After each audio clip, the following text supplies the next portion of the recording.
I moved to New York City with no real plan. Okay, bye guys.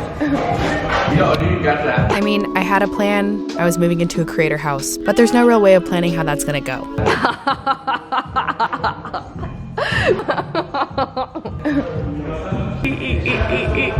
I honestly wasn't sure if the creator house would work out. So for me, moving to New York all started with a journal entry on September 8th. I had the idea to ask my friend Shelby if I could do an apprenticeship with her, to be her apprentice, in New York City for 1 month.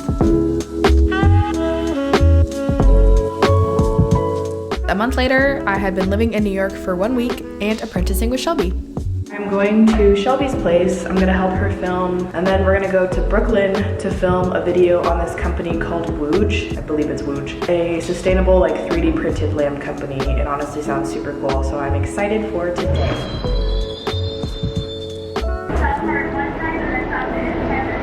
I moved from being home in Alaska for the last 3 years. After my parents moved, after being there for the last 15 years, I needed a change. My plan was to move to New York, and to pay rent, I'd find a job with my handy-dandy USC business degree. Beautiful natural lighting. Right. Ooh.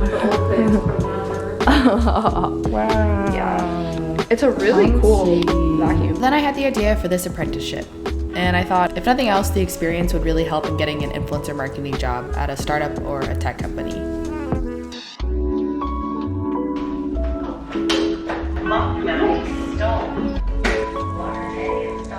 When in New York, we get bagels. Shelby bought us bagels for lunch. Very good.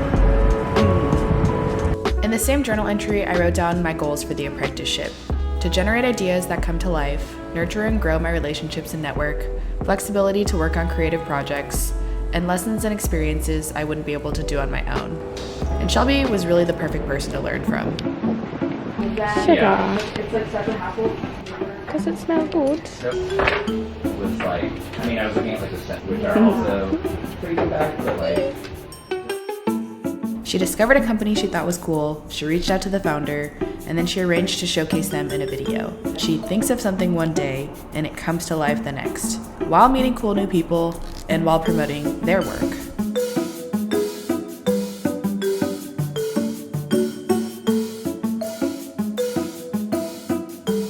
This apprenticeship was a light bulb moment for me, and I got my favorite lamp out of it. Do you want me to put it in a box, or because I can definitely put it in a box?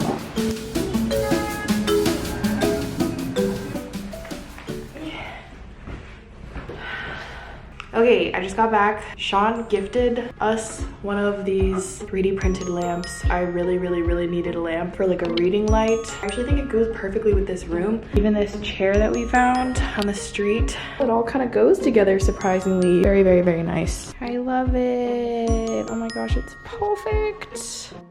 Do something. It's 6 a.m. Can't expect you No, to do it's anything. not. This changed my life. So this is the quick select tool. Yeah. I just selected too much, but I just want to select you. And this is like usually really good on selecting. Are you using option? No, I'm not. How do Why you is it make not this part? selecting? Usually just selects you like perfect. Yeah, that's weird. Redo it all. Back to the top, I said. Let's just do it myself. I don't know if you'll be able to do this because it's pretty Gen Z, but maybe if you have a beer while you do it, you could do it. Since You know, that's a great idea. I will do that. it doesn't need to be perfect. It just needs to be suffice. Every now and then you meet people who catalyze a lot of change in your life for the better. It's either my spiritual awakening or I've just been having a lot of these types of people in my life lately. I'll just make it smoother myself because I'm kind of like that type of person. I don't let life hit me. I hit life in the face. Must be something to do with your face. My face? Yeah. Your face is not compatible. Photoshop won't recognize your face. Oh my god, Emma Chamberlain was in my dream last night. Wait, I'm really reading into dreams lately. What was it about? I don't remember, but Emma Chamberlain was there when we were friends. Besties? Were you just friends? Or were you a little bit more friends with Emma? I have a whole creative team.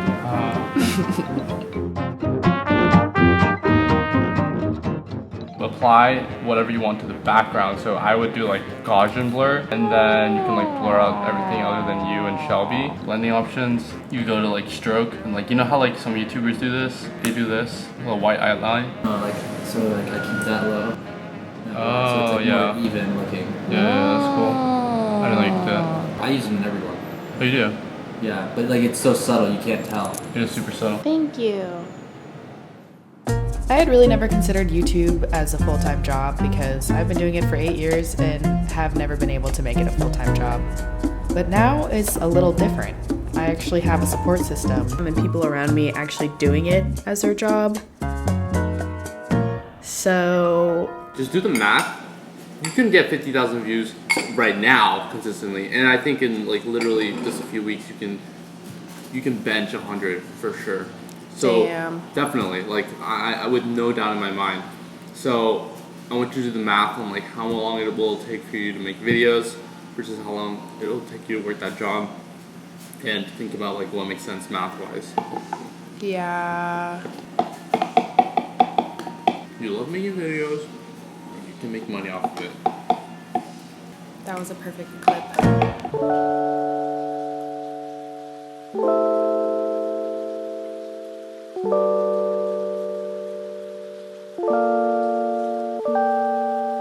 After college, I did not pursue a traditional career path, and none of my plans really worked out. But at least I can say I tried. Thanks to my parents' support of letting me stay and live with them for the last 3 years, I chased my own interests. I learned what my light is, what fuels me, energizes me, nourishes my soul, and allows me to appreciate the very moment of being. And now, my only real goal is to keep finding and chasing that light. I am wearing my Kelly Stamps earrings. Maybe this wasn't a great spot to pick.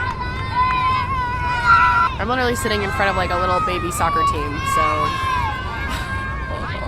Before this month, I literally made $100 on YouTube for September. I'll sit closer. My last video currently has 95,000 views in the first 5 days of posting that video. I obviously knew that moving into a house with a bunch of YouTubers would help my channel to actually have people that are surrounding me that are actually like willing to also help me with my channel. I was listening to a Tim Ferriss podcast yesterday. It's number 544 with Debbie Millman, How to Design a Life. A remarkable life is what she called it. What is a day in the life of a remarkable life? You have no limitations, all of your dreams come true in 5 years from now. What I truly would want if I knew that I couldn't fail. So I journal a ton. My journals always seem to end on a transition point. I have 1, 2, 3 pages left in this journal. So that's what I'm gonna do. I'm gonna write my remarkable life in 5 years.